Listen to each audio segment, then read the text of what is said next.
سیرت یو ټوکړه راته بیانوم. علي رضی الله تعالی عنه یو پیرا بازار ته روان دی. دغه وخت کې خلیفۃ المسلمین دی، خلیفہ د مسلمانانو دی. بازار ته لاړ دی، دکان ته ودرېد. علي رضی الله تعالی عنه یو دکان ته ولاړ دی، سودا کوي. یو بوډۍ ابۍ رااله. علي چې وکتله بوډۍ ابۍ را روانه ده، ودرېدله چې علي ولیده. دغه علي دکاندار ته ووی: ای دکانوالا، دغه بوډۍ ته آواز وکړه چې راشي خپله سودا وکړي، زه به سودا وروسته کړمه. دکانوالا بوډۍ ته آواز وکړه: ای ابۍ راشه، سودا دې واخله، سودا وکړه، څه دې پکار دي راشه. چې کله بوډۍ رانږدې شوله،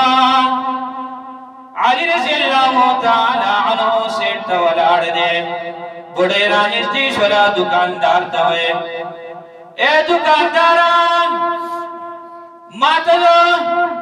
سودا زه نالمه، سودا دپاره نه یم راغلی. ای دکانداره، یو خبره کومه، ما سره کور کې ماشومان دی معذوره، دو بچې دي را سره معذوره، خاوند مې وفات شوی دی. ای دکانداره، دې دپاره راغلی ما که تا سره په کور کې د کار وغیره څه سیسټم کېږي، نو تا سره به زه په دیاړۍ باندې کور کې کار کوم، په پرده کې کار به کوم. چې کله علي رضی الله تعالی عنه دا خبره واورېدله، نو په ژړا باندې شو. ویې زما ربا، داسې مخلوق هم زما په خلافت کې شته دی، داسې خلک هم شته دی زما په گورنرۍ کې، داسې خلک هم شته زما په وزیر اعظم توب کې، داسې خلک هم شته دی چې ربا دره کې نه لګي او ځان له مزدورۍ ته راوځي، د ماشومانو دپاره مزدوري کوي سرتورې. نو ای ربا په ژړا شو. دغه زنانه ته دغه دکاندار وایي چې ابۍ ما سره د خو کاروبار څه طریقه نه کېږي، زما خو ضرورت نشته دی کاروبار ته، خو ای ابۍ چې کله د سره خرچه ختمېږي، نو راځه خپلو ماشومانو ته د دې دکان نه خرچه وړه، خرچه وړه دکان نه. ای خلکو، کوم خلک چې د فقیرانو مسکینانو خیال ساتي صحیح طریقې سره، نو په محله کې به فقیر ونه ویني، نه به بیا یتیم به نه وي. دغه د محلې خلک به د دې ماشومانو روحاني پلارانې بیا چې د یتیمانانو خیال یې په صحیح طریقې سره وساته. دغه فقیران به ستا محله کې نه وي بیا چې صحیح طریقې سره د هغې ته مال چې کوم دی ورکو. دغه مسکینان به بیا نه وي. دکاندار دغه بوډۍ له غوټه راجمع کړله، سامان یې وله وتړو. بوډۍ روانه ده. علي رضی الله تعالی عنه د بوډۍ نه مخکې شو، لاره کې ورته ودرېدو. علي ورته وایي: ابۍ، ای بوډۍ، دا غوټه دې راکړه، دا سامان دې راکړه، زه به درسره رسوم کور ته. بوډۍ ورکړو، علي مخکې دی، بوډۍ ورپسې روانه ده، خو د علي د سترګو نه اوښکې بهېږي. خلیفه دې ته وایي، د ملک وزیر اعظم دې ته وایي، هغه صحابو کړې ده چې کله روان دي نږدې کېږي، کور ته نږدې کېږي، دغه بوډۍ ورته وایي: ای ځوانه، ای ځوانه، ای ځوانه، د خلافت لایق ګورې ته علي نه دی ګورې، دې بوډۍ نه دی پېژندلی چې دا خو علي دی، پېژندلی نه دی. وایي: ای ځوانه، د خلافت لایق دی خلیفۃ المسلمین، تا ته ویل پکار دي د مسلمانانو خلیفه جوړېدل ته پکار دي،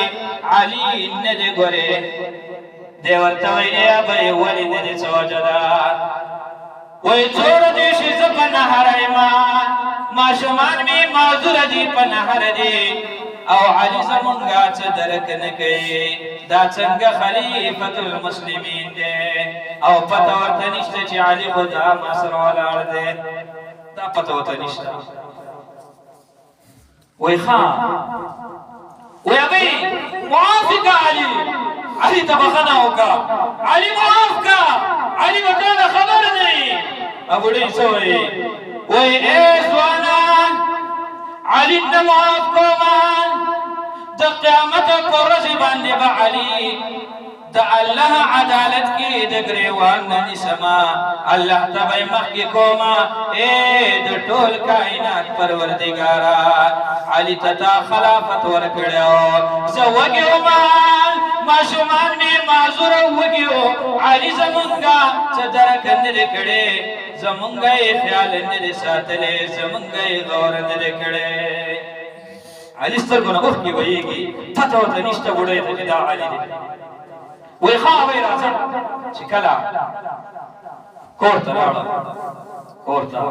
د بوډۍ کور ته ورسېده نو بوډۍ ته وي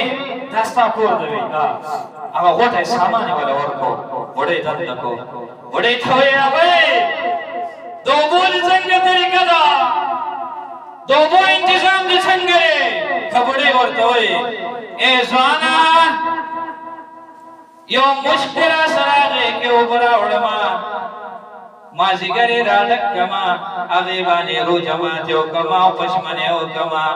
او سهار دغه مشک بیا خپل معذورو ماشومانو نه یې راډک کړمه علي بیا سترګو نه اوښکې لاړې دا کوم حالات دي الله علي ورته وایي ابۍ دا مشک دې راکړه ماته اوبه دله راوړمه هغې وله مشک ورکړو هغې ته څه پته لره خلیفة المسلمین دی دا د مسلمانانو خلیفه دی په خپلو ښایسته اوږو باندې به ماله دی اوبه راوړي خو دا یو ځوان دی یو نوجوان دی ما سره ملګری شوی دی دا به ځای نه چې کله علي رضی الله تعالی عنه مشک په اوږه رانیستی دی چې راورسېدو دروازې ته راورسېدو ماښام اذانونه ووي او میاشت رمضان ده حسن راغی هی پلاره ماښام اذان ویلی شو هی پلاره روژه ماته کړه هی پلاره کور ته راځه سهار راوتی اوسه پورې کور ته رانلې روژه ماته کړه که نه علي څه وایي هی بچیه حسنه په الله مې دې قسم وي روژه هغه پورې نه ماتومه تر څو پورې چې د دې بوډۍ د خولې نه ماته دعا نه وي ختلې مشک راوړ اوبه یې راوړلې بوډۍ چې کوم دی مشک دنده کو علي ورته وي بل مشک راکړه بوډۍ ورته وي ای ځوانه دا مشک پوره دی بس دی خو ځوانه یو خبره کومه درته یو خبره درته کومه ای ځوانه تا چې کله دا یو مشک ویوړ اوبو پسې دغه ټایم کې زما سترګې پټې شولې ما خوب ولیدو د محمد رسول الله صلی الله علیه وسلم زیارت راته خوب کې وشو وایي ما ته محمد رسول الله وایي ای بوډۍ تا ته پته نشته دا نوجوان څوک دی دا خو علي دی دا خو د حسن حسین پلار دی دا خو د حسن حسین د جنت د ګلانو پلار دی تا نه یې پېژندلی دی دا خو خلیفة المسلمین دی بوډۍ په ژړا شوله ای خلیفة المسلمین ای علي ما ته بخښنه وکړه ما چې کوم دی خیرې کړي دي تا ته ما ته پته نه وه علي ورته وایي ای ابۍ په الله مې دې قسم وي چې ستا په دروازه کې ما ته